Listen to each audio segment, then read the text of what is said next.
போல தன் வாழ்க்கையின் அனுபவத்தை எடுத்து தன் சகோதரனுடைய வாழ்வை அவன் பார்க்கிறான். இதே சத்துருக்கள் நடுவே தன்னுடைய சொந்த சகோதரன், தன் தாய் பெற்றதான அந்த பிள்ளை சுகமாய் இவ்வளவு நாட்கள் வாழ்ந்ததையும் நினைத்தவன் ஆச்சரியப்படுகிறான். தன்னை பகைத்தவர்கள், தனக்கு இவ்வளவு துரோகம் செய்தவர்கள் இவனை இப்படி விட்டதற்கு காரணம் தேவன் அவன் மேல் வைத்த கிருபை என்று அவன் யோசிக்கிறான்.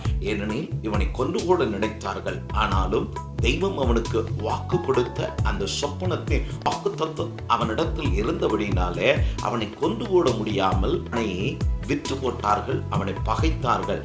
ஏன்? தேவ கிருபை யோசேப்பின் மேலும் இருந்தது.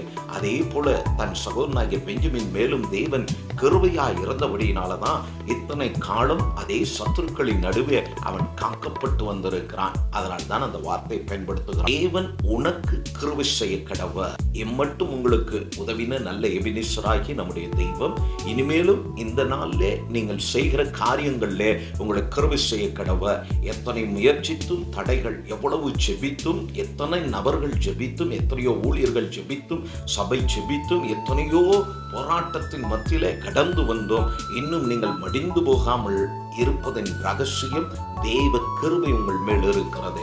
இந்த பூமியிலே தேவன் கிருபை எவ்வளவு விளையேற பெற்றது என்பதற்கு, தேவனுடைய கிருபை எவ்வளவு நம் வாழ்வுக்கு போதுமானது என்பதற்கு வேதம் நமக்கு நல்ல ஆதாரமும்